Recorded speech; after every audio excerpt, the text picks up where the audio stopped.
up, guys? Tommy here from Saleslucky, and today you guys are in for a treat. I'll be sharing my top takeaways from this book, Be My Guest by Conrad Hilton. So this is the founder of Hilton Hotels. Stumbled upon this book. It's not very super well known on Amazon, not a whole ton of reviews, and I'm really grateful that I stumbled upon this book because, look, there's a sign here that says 75 cents. I don't remember if I bought this for 75 cents, but if I did, this was definitely the best 75 cents I've ever spent my money on.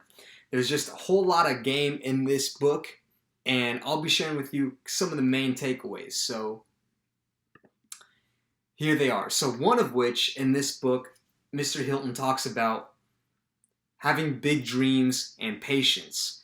And he uses the metaphor of, if you're content with planting radish seeds, you'll get radishes in a few weeks.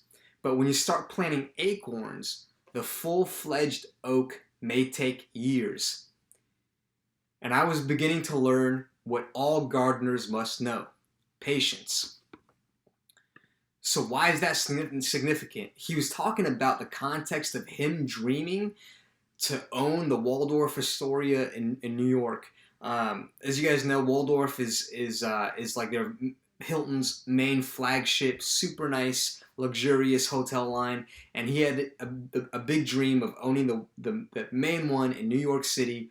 And he was talking about this dream and how when you have a big dream, it takes time for the roots to get deep. It takes time for the plants to grow and the crops and the fruits to harvest. So he's saying when you plant acorns and you want an oak tree, it's going to take years. So that was profound for me. When I read that it was incredibly profound for me, because he's talking about how, you know, everything is like Mother Nature, or is governed by the laws of Mother Nature.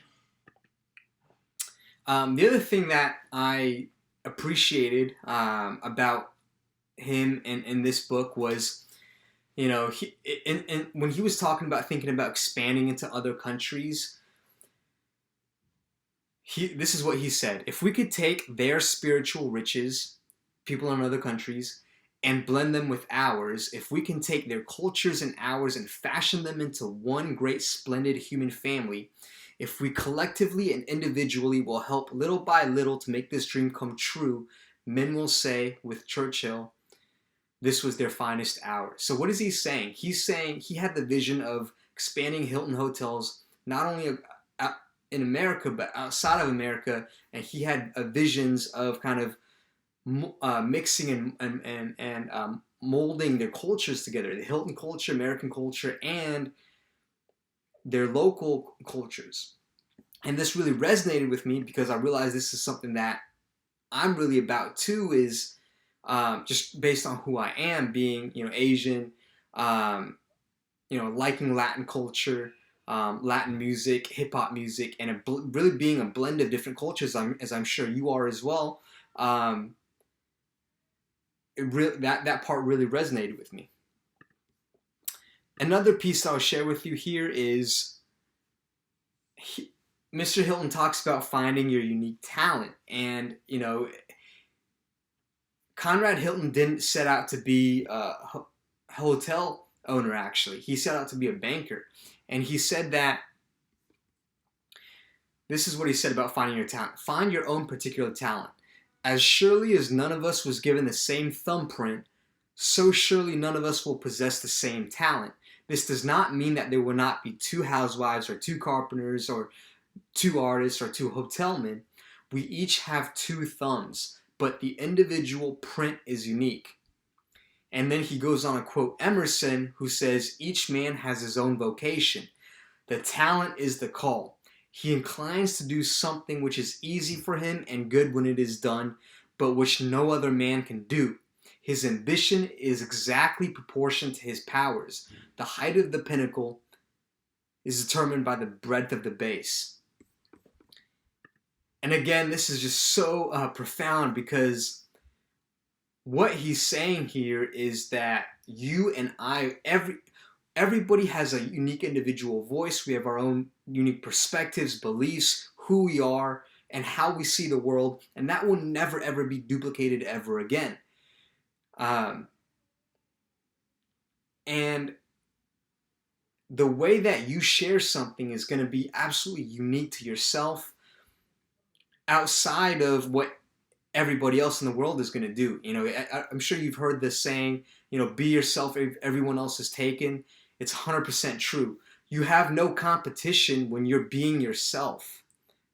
Someone else is not going to be a better you than you. And there's never going to be another you in this world. So you are literally your competitive advantage. And that's what he's saying. He's also saying the height of the pinnacle is determined by the breadth of the base, talking about, you know, if you have the desire to do something, you were meant to do that thing. Like, if you have the desire to do something,